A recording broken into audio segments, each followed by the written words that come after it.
गरीब बहू का मनचाहा अरबपति ससुराल। रुकिए रुकिए पापा, मैं भी चलती हूँ आपके साथ।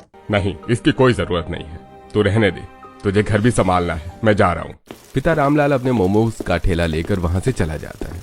पापा इस उम्र में भी कितनी मेहनत करते हैं, काश हम लोग भी अमीर होते तो उन्हें ये सब नहीं करना पड़ता। मैं अभी घर का सारा काम करके उनके साथ मोमो बेचने चली जाऊंगी।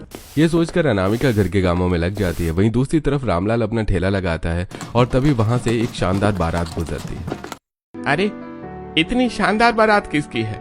अरे हाँ, ढोल नगाड़े डीजे के साथ इतने सारे पटाखे, ऊपर से 7-8 बड़ी बड़ी गाड़ियाँ।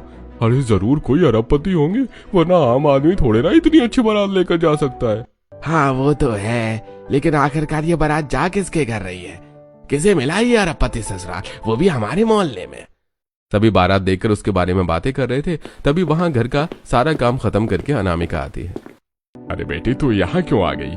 पापा मैं इस तरह आपको अकेले काम करता हुआ नहीं देख सकती, इसलिए। अरे लेकिन तभी मोमोज लेने एक ग्राहक आता है और फिर अनामिका और रामलाल दोनों मोमोज बेचने में लग जाते हैं। फिर रात को घर लौटते वक्त ये रास्ता कितना उबड़ खाबड़ है ना, न जाने यहाँ की सड़कें कब बनेगी। सच में ठेला घर तक ले जाने में कितनी मेहनत लगती है सड़कों की वजह से। लेकिन पिताजी आप परेशान मत रहिए, देखिएगा एक दिन आपकी सारी परेशानियां मैं दूर कर दूंगी। इस तरह दोनों आपस में बातें करते हुए घर पहुँचते हैं। आ गए आप दोनों, मुझे बहुत भूख लगी है, कुछ खाने को लेकर आए हो ना? क्यों, क्या हुआ? अब तक घर में खाना नहीं बना है क्या? कैसे बनाते खाना, इस गरीबी ने तो भूखा मारने की नौबत ला दी है। घर में कुछ खाने को नहीं है। आप लोग परेशान मत होइए, आज बहुत सारे मोमोज बच गए हैं, अब हम सब मोमोज खा लेंगे। और राधा के लिए मैं एक पैकेट दूध ले आती हूँ। गरीबी की वजह से पूरा परिवार मोमोज खाकर और राधा दूध पीकर सो जाता है। फिर अगली सुबह जब रामलाल ठेला लगाने जा रहा था, तभी सुमित्रा मिठाई लेकर घर आती है। क्या हुआ सुमित्रा बहन, मिठाई किस खुशी में बांट रही हो? दरअसल मैंने सोचा कि आपकी बेटी तो शादी कर ही नहीं रही है, इसलिए मैं अपनी बेटी की शादी का ही लड्डू आपको खिला दूं। क्या मतलब है आपका? अरे मेरा मतलब है कि मैंने अपनी बेटी की शादी अरबपति ससुराल में कर दी है, वहाँ जाकर वो राज करेगी। उसके ससुराल से न जाने कितनी मिठाइयाँ, कपड़े और पता नहीं क्या क्या आए हैं, घर में रखने तक की जगह भी नहीं है। अरे ये तो बहुत खुशी की बात है। अरे हाँ, और नहीं तो क्या, कल जो बारात आप लोगों ने देखी थी ना, वो मेरी बेटी के लिए ही आई थी। अब तो आपकी बेटी की भी शादी की उम्र हो गई है, अभी ही शादी करवा दो, वरना ना जाने कैसे ससुराल वाले मिले। हाँ लेकिन उसे अभी शादी नहीं करनी है। देख लो, आप लोगों का पर्सनल मामला है, लेकिन अगर एक बार उम्र बीत गई तो शादी नहीं हो पाएगी। मेरी मानो तो बेटी को विदा करके अपने सिर का बोझ हल्का करो। तभी वहाँ अनामिका आती है। आंटी आपको क्या लगता है कि लड़के से बोझ होती है? देखिएगा आपकी गलतफहमी मैं एक दिन जरूर दूर करूंगी। इस घर से मैं अपने माँ बाप को जरूर छुटकारा दिलवाऊंगी। ये सारी बातें तो बस कहने और सुनने की है, बाकी बेटी को शादी करके ससुराल ही जाना पड़ता है। इतना कहकर सुमित्रा वहाँ से चली जाती है और अनामिका उदास हो जाती है। अरे बेटी, तू उदास मत हो, तेरा सपना एक दिन जरूर पूरा होगा। अगर भगवान ने चाहा तो तुझे तेरा मन चाहा ससुराल भी मिलेगा और तेरे सपने भी पूरे होंगे। हाँ पापा देखिएगा, एक दिन मैं सबको इस घर से किसी बड़े घर में ले जाऊंगी और आप लोगों की सारी परेशानियां दूर करूंगी, साथ ही इन लोगों की गलतफहमी भी। रामलाल अनामिका को सपोर्ट करता है और फिर दोनों बाहर मोमोज बेचने चले जाते हैं। फिर रात को पिताजी आप बार बार उठकर इस तरह से बाहर क्यों देख रहे हैं, आराम से सो जाइए। अरे ऐसे कैसे, हमारा ठेला घर के बाहर रखा है, कहीं आधी रात में चोरी ना हो जाए, देखना तो पड़ेगा। अच्छा तो आप सो जाइए, मैं देखती हूँ। फिर रामलाल सो जाता है और अनामिका खिड़की के बगल में बैठकर अंदर से ठेले को देखने लगती है। काश हमारे पास भी इतना बड़ा घर होता तो इस तरह हमें इन परेशानियों का सामना न करना पड़ता। देखना एक दिन मैं भी बड़ा घर लूंगी, फिर ना इस तरह आधी रात को जागना होगा और ना ही फटी चटाइयों पर सोना होगा। ये सोचते सोचते अनामिका खिड़की के पास बैठे बैठे सो जाती है। फिर अगली सुबह, पापा आप मेरी फीस जमा कर दीजिए, मैडम रोज चिल्लाती है। बेटा मैं कोशिश करता हूँ, अगर कुछ पैसे जुड़ जाए तो सबसे पहले तेरी फीस जमा कर दूंगा। ठीक है पापा, लेकिन अभी मुझे कुछ किताबें लेनी है, अगर मैंने वो किताबें नहीं ली तो मुझे स्कूल में बहुत मार पड़ेगी। तू परेशान मत हो, मैं बाहर ही जा रही हूँ, तेरी किताब ले आऊंगी। लेकिन वो पैसे तो बेटा तूने अपने लिए जमा किए थे ना। इससे क्या फर्क पड़ता है, मेरे काम आए या राधा के, बात एक ही है। फिर अनामिका बाहर निकलती है, जहाँ वो देखती है कि सड़क बन रही थी। अरे वो हमारे मोहल्ले में सड़क बन रही है, अब रोज ठेले को ले जाने और लाने में परेशानी नहीं होगी। यह सोचते हुए अनामिका आगे बढ़ती है कि तभी वहां एक लड़के से टकरा जाती है। ओ सॉरी सॉरी, वो मेरा ध्यान नहीं गया, मैं उठा देता हूँ। नहीं, मेरी गलती है, मेरा ही ध्यान कहीं और था, सॉरी। अनामिका अपने पैसे उठाकर वहां से चली जाती है। अरे तुम लोग मुझे क्या देख रहे हो, अच्छी तरह से सड़क बनाओ, यहाँ ढलान ज्यादा हो गई है, उसे ठीक करो। वहीं दूसरी तरफ कितना अच्छा लड़का था, कितनी अच्छी तरह से बात कर रहा था, वरना आजकल के लड़के तो नशे में धुत रहते हैं। अनामिका इस लड़के के बारे में सोचते सोचते दुकान जाती है, तभी वहां उसकी एक दोस्त मिलती है। अरे अनामिका, तू यहाँ बड़े दिनों बाद दिख रही है। अनामिका कीर्ति की बातों पर ध्यान नहीं देती। अरे ओ हीरोइन, कहाँ खो गई है तू? नहीं नहीं, कुछ नहीं, मैं तो बस कहीं तुझे किसी से। अरे पागल हो गई है क्या? मैं तो बस किताबें लेने आई हूँ।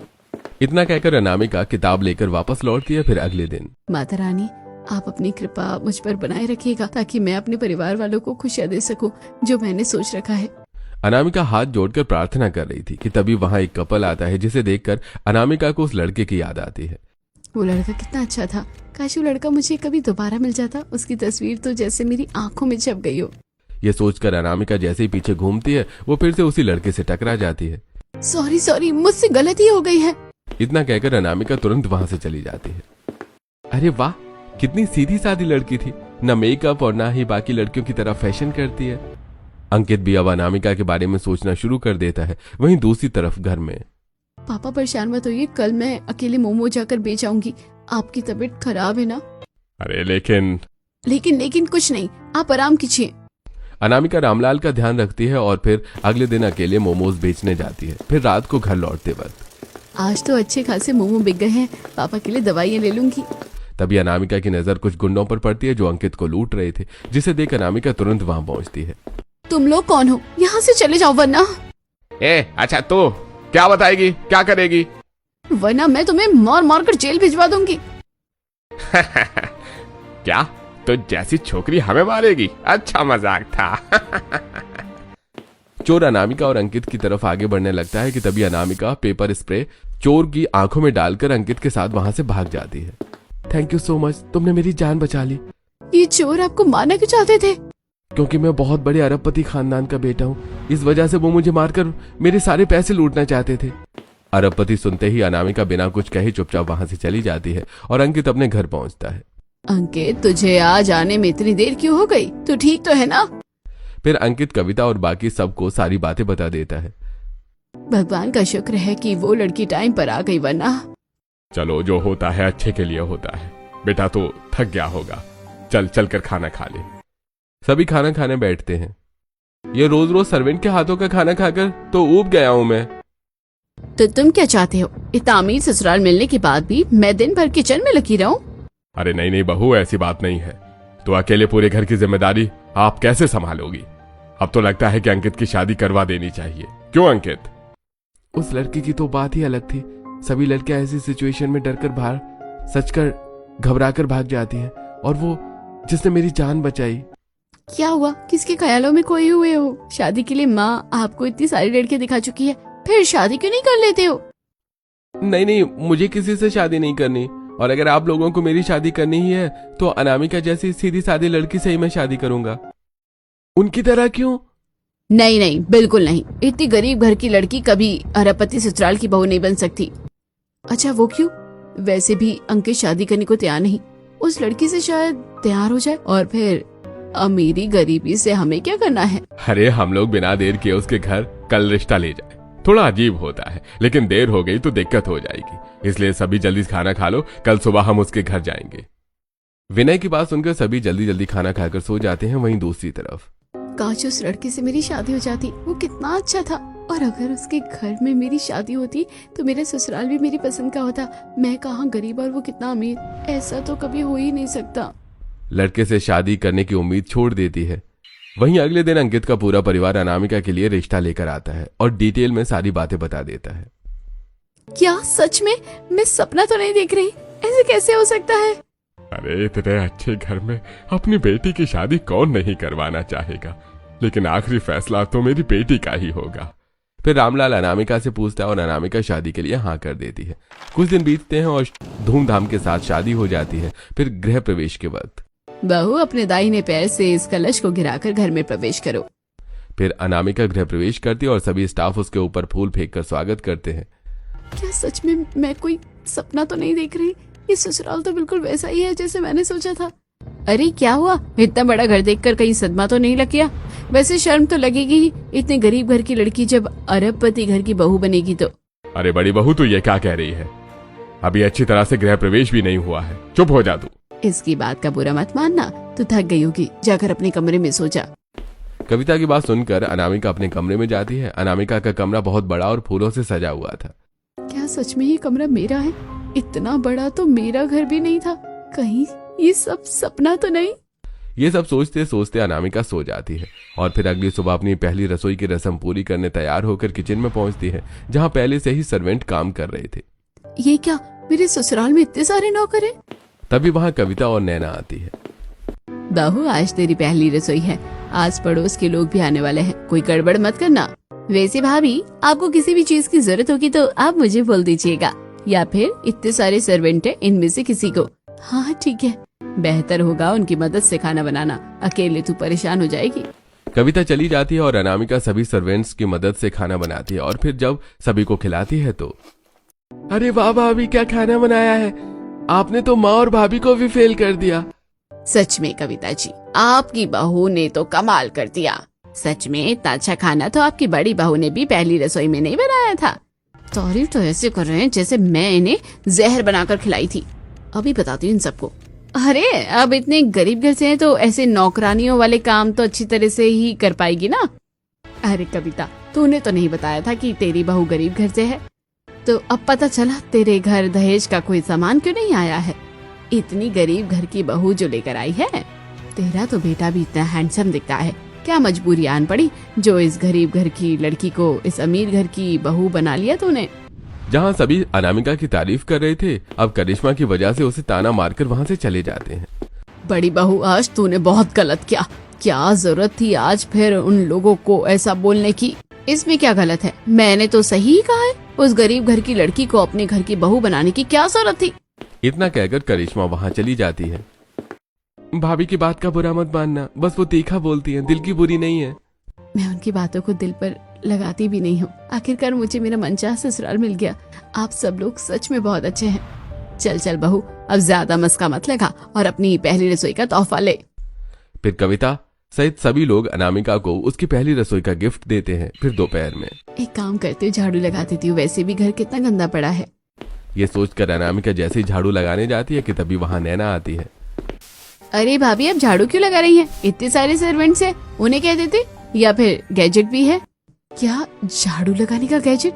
हाँ, और नहीं तो क्या, पापा जब अमेरिका गए थे ना तो वहाँ से लेकर आए थे। अच्छा, मैं जा रही हूँ स्विमिंग पूल। लेकिन अकेले? अच्छा तो लगता है आपको, पता नहीं, चलिए मेरे साथ। नैना अनामिका को घर में बने स्विमिंग पूल के पास ले जाती है। क्या हमारे घर में भी स्विमिंग पूल है? और नहीं तो क्या भाभी, यहाँ पर तो छोटा सा थिएटर भी है। इतना कहकर नैना स्विमिंग पूल में स्विमिंग करने लगती है और अनामिका वहाँ से चली जाती है। फिर शाम को बहू, तू हनीमून पर कहाँ जाना चाहती है? वैष्णो देवी। गरीब लोगों की सोच बस इतनी सी होती है। आप लोग कहाँ इसे पेरिस भेजने का सपना देख रहे थे और एक ये है। क्या पेरिस? मुझे तो विश्वास ही नहीं हो रहा कि मेरा ससुराल इतना अमीर है। अरे लेकिन अभी तो अनामिका का पासपोर्ट नहीं बना है, वो पेरिस कैसे जाएगी? कल बहू के पग फेरे हैं, हम लोग वहाँ से होकर आते हैं, फिर इस बारे में सोचेंगे। तब तक पासपोर्ट भी बनवा लेना। कविता की बात सुनकर सभी पग फेरे की तैयारी में लग जाते हैं। वहीं अनामिका अपने कमरे में। मुझे मेरा मनचाहा अरबपति ससुराल तो मिल गया, लेकिन अभी भी मेरे मन में वो खुशी नहीं है जो शायद होनी चाहिए। क्योंकि भले मैं अपने ससुराल में जितनी अच्छी तरह से रहूं, लेकिन मेरे मम्मी पापा को तो वहीं रहना पड़ता होगा और वही सारी परेशानियां झेलनी पड़ती होगी। अनामिका ये सोच रही थी कि तभी कमरे में अंकित आता है और फिर दोनों सो जाते हैं। फिर अगले दिन अनामिका के पग फेरे की तैयारी शुरू हो जाती है। मुझे तो समझ ही नहीं आ रहा कि इस गरीब के घर जाने के लिए लोग इतनी तैयारियां क्यों कर रहे हैं। अरे जल्दी करो, कहीं देर ना हो जाए। मैंने सारा सामान कार में रखवा दिया है।